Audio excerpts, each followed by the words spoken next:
This is WVU football going deep. I'm here, you're there, so let's talk football.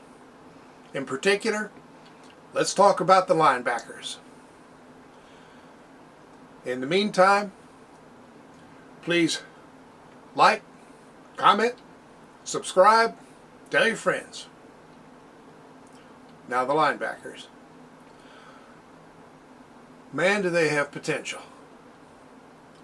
But you can say that about almost the entire team. Right now, there's a heck of a lot of potential that we just haven't yet seen under game conditions, not counting the spring game. The media and a lot of the fans are assuming that everywhere there's a could be good, could be bad, it'll be bad. They're assuming that pretty much none of the players who have yet to show it on the field will show it on the field. Well, I think that's a load of crap. There's no reason to make that assumption. I think there's plenty of reasons to assume otherwise. But the media sometimes is just running numbers through a computer and doing what the computer tells them, or they're coming up with the most negative thing they can because that seems to get more attention. They don't mind being a squeaky wheel if it gets the clicks. With the linebackers, I'm going to be looking at everything from Bandit across Mike, Will, and Spear. I'm including both hybrid positions as linebackers, and I'll talk about the defensive backs in a different video. The single most important linebacking spot in this defense is the Bandit. It's the position that is specifically intended to be disruptive, where you're supposed to be able to get into the backfield or back into the passing lanes when they don't expect. The Bandit is supposed to be wherever they can cause the most trouble and quite often the most surprise. At times, Jarrett Bartlett has been especially good at that, particularly getting into the backfield. He has not done it consistently. More often than not, you just don't hear his name. He doesn't necessarily make a big enough mistake to get called out on it, but he doesn't make a big enough play to get called for it. He's been around a long time. He keeps working hard. That may make the difference. Plus, they made that adjustment in the defensive philosophy where the defensive players concentrate on doing their own job, knowing their own job so they can do it without thinking, and not getting too caught up in how many different shifts and motions the offense throws in to try to confuse the defense. That may be the thing that triggers Bartlett. If he can just play loose, play fast, maybe he's the disruptive Bandit that we keep hoping he's going to be. And I'm hoping. Behind him we've got Taurus Simmons, who's also been around for a few years and never quite fulfilled the potential he seems to have. He even went into the portal for a while before coming back, and I'm hoping that he learned a lesson in that. Other players on the defense named Simmons as the player who's been working the hardest and has made the most surprising progress. I hope they're right. We didn't get to see a lot in the spring game, and of course the spring game is not a sure thing anyway. But we've got two experienced possibilities. Behind them we've got Hurd, who is, we're told, this amazing pass rusher. Whether or not he'll be able to do that consistently his freshman year against Big 12 competition, don't know. I don't think they'll use him on anything except passing downs. And I think they'd rather hold on to his red shirt if possible, even if Hurd probably would rather not. You want guys who want to play. They also brought in Tyron Bradley. He seems to be, like Simmons, more of a hand-in-the-turf guy. And he's listed as a defensive lineman, but I expect he's going to be playing something more like a Bandit position.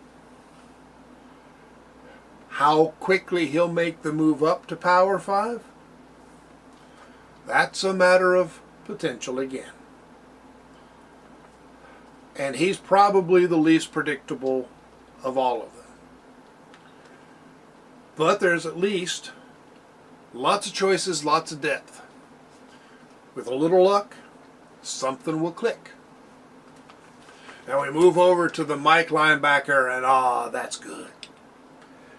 We've got Lee Koba playing Mike. End of last year, Koba was a beast. Spring game, Koba was even more of a beast. And in interviews, he looks more mature, more focused, and that can make a world of difference. And Koba knows this is it for him. This is his year. He wants to move forward. He's got to show it.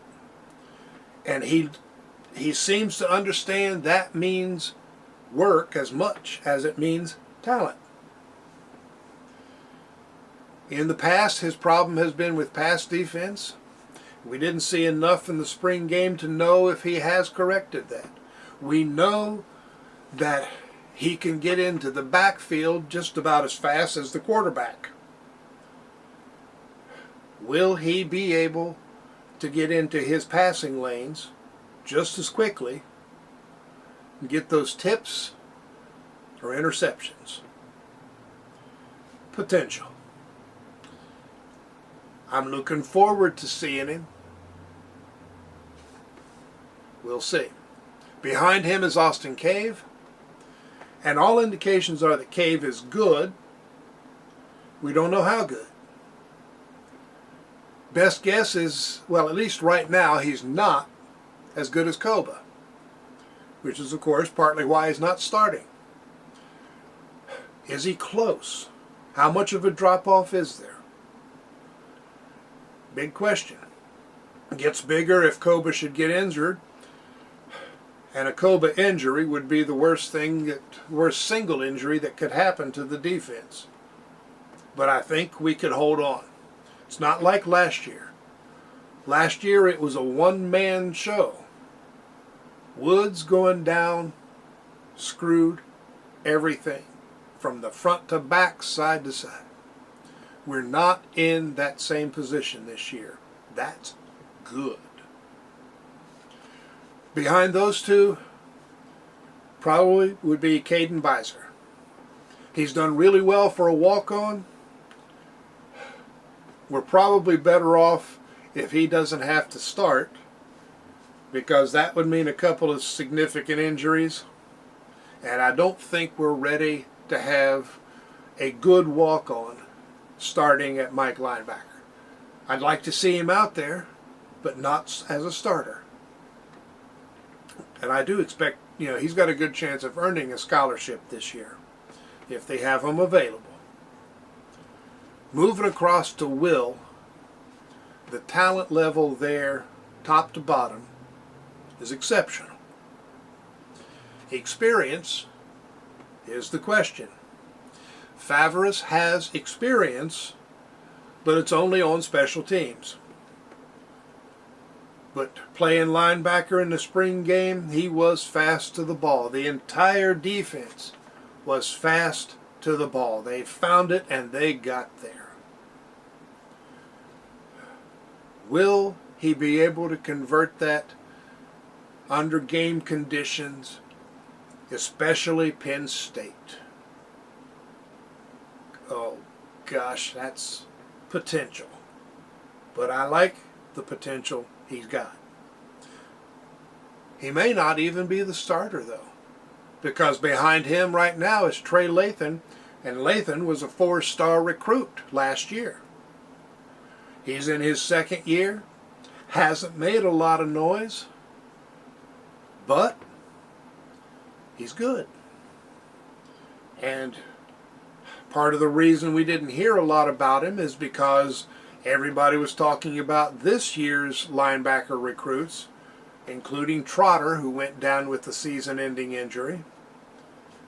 But last year he was one of the biggies. And I think he's going to show that to us this year. He may become the starter.